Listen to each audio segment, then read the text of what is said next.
Hello everyone, আজকে ছিল জন্মাষ্টমী আর আমি এখানে রেডি হয়ে ভিডিও বানাচ্ছিলাম। এখানে দেখতেই পাচ্ছ গোপু সোনা নেই, কারণ গোপু সোনাকে নিয়ে মা মামা বাড়ি গিয়েছিল। এখানে মাটির গোপালটা ছিল আর আমিও মামা বাড়ি যাবো বলে রেডি হচ্ছিলাম। সো আমি এখানে রেডি হয়ে গেছি, এবার বেরোবো আমরা। আর এখানে দেখো সকাল থেকে বৃষ্টি হয়েই যাচ্ছে তো হয়েই যাচ্ছে। তো আমরা গাড়িতে উঠে পড়েছিলাম আর এখন চলে যাচ্ছি মামা বাড়ি। তোমাদের সঙ্গে কথা বলতে বলতে আমি মামা বাড়ি চলে এলাম। আর এখানে আমার মা দাঁড়িয়েছিল আর এই যে আমার দিদা। প্রথমে মামা বাড়িতে পুজো হয়, তারপরে আমাদের বাড়িতে পুজো হয়। আর আমার দিদাদের দুটো রুম, এই একটা আর আগের বারে যেটা দেখালাম। আর এই দেখো আমার মা ছোট দিদার সঙ্গে কথা বলছিল, এটা হচ্ছে ছোট দিদা। দিদাদের বাড়িতে ভালো লাগছিল না বলে আমি ছোট দিদাদের বাড়ি চলে যাচ্ছিলাম মাসির সঙ্গে দেখা করতে। আর এই যে এটা ছিল আমার ছোট দিদাদের বাড়ি আর আমাকে ভিতর থেকে মাসি ডাকছিল। এই যে এটা হচ্ছে আমার ছোট মাসি। তারপর আমরা ভিডিও বানালাম।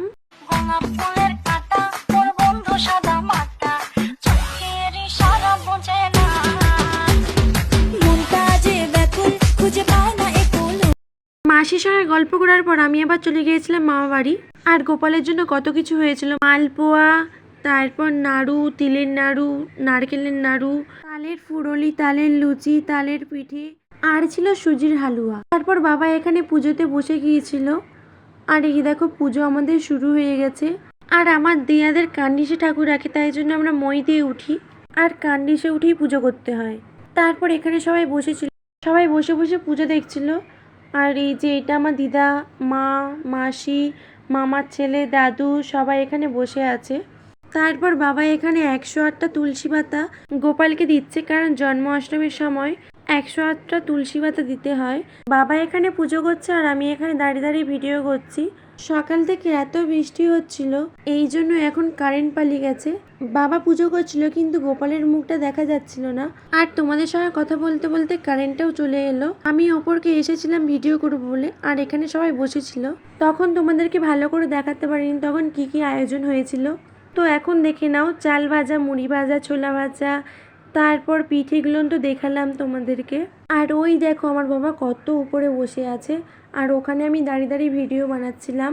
তারপর আমার এখানে পুজো হচ্ছিল, অত উপরে দাঁড়িয়েছিলাম বলে আমার পায়ে লাগছিল, তাই নিচে চলে এসেছি। আর সকাল থেকে না খেয়েছিলাম, তাই জন্য বাবাকে বলছিলাম তাড়াতাড়ি পুজো করো, তাড়াতাড়ি পুজো করো। আর এখন আরতি হচ্ছিল, তো পুজো শেষের দিকেই।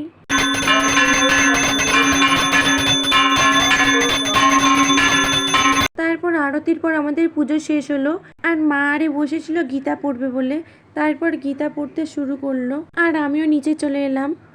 জানতে পারি যে পরম ব্রহ্মের দেহ নির্গত রশ্মি ছটার প্রভাবে সব কিছু প্রকাশিত হয়। ব্রহ্ম সংহিতা থেকে আমরা জানতে পারি যে ব্রহ্ম জ্যোতি হচ্ছে ভগবানের দেহ নির্গত রশ্মি ছটা এবং ব্রহ্ম জ্যোতি থেকে সব কিছু সৃষ্ট হয়। ভগবদ গীতাতে আরো বলা হয়েছে যে পরমেশ্বর ভগবানই হচ্ছেন ব্রহ্ম জ্যোতির উৎস।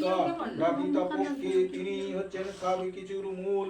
কারণ কিন্তু অল্প বুদ্ধি সম্পন্ন মানুষেরা মনে করে যে পরমেশ্বর ভগবান যখন এই অনেকক্ষণ ধরে গীতা পড়ছিল। তারপর আমি চলে গেলাম, পুষ্পাঞ্জলি দিয়েছিলাম তার ফুলটা গোপালের গায়ে দেবো বলে। আর তখন ভিডিও করার সময় গোপালকে দেখা যায়নি। আর এই দেখো আমাদের ছোট্ট গোপু সোনা, আর গোপালের পাশে ছিল নারায়ণ আর লক্ষ্মী। তারপর উপরে উঠে আরেকটু ভালো করে ভিডিও করছিলাম আমি। তারপর মা বলছিল দেরি হয়ে যাচ্ছিল, বাড়ি যাবো চুল্লায়, কারণ আমাদের বাড়িতে পুজো হবে 12টার সময়, তাই জন্য মা আরে বলছিল তাড়াতাড়ি চ। কিন্তু বাড়িতে গিয়ে আমি আমাদের বাড়িতে আর পুজোর ভিডিওটাই করতে পারিনি, কারণ বাড়িতে এসে আমি শুয়ে পড়েছিলাম, তাই জন্য আর উঠে ভিডিওটা করতে পারিনি। আর আমরা বাড়ি চলে যাচ্ছিলাম, দাদুদের বাড়িতে কিছু খাইনি, দাদুর খুব মন খারাপ ছিল। দিদা আরে বলেছিল যে থাকার কথা, আমি বলেছি না থাকলে হবে না। তারপর দিদা আর দাদুর খুব মন খারাপ হয়ে গিয়েছিল আমরা গোপালকে নিয়ে চলে আসছি বলে। দিদা বলেছিল যে গোপালকে রেখে দেবে, কালকে নিয়ে আসবে। আমি বলেছি না, আমাদের গোপালকে পুজো করবে। তারপর আমরা বেরিয়ে পড়লাম সবাই যাব বলে। আর মনে হচ্ছিল একটু একটু গোপালেরও মনটা খারাপ হচ্ছিল, মামা বাড়ি থেকে চলে আসছে তো তাই। তারপর আমরা গাড়িতে উঠে পড়লাম আর বাড়ি আসতে আসতে গোপু সোনা শুয়ে পড়েছে, এই দেখো। তোমরা এইভাবে আমার পাশে থাকো, আমাকে লাইক করো, সাপোর্ট করো। ভিডিওটা ভালো লাগলে একটা লাইক, একটা কমেন্ট করে দিও। তোমাদের সঙ্গে কথা বলতে বলতে বাড়ি চলে এলাম, টাটা।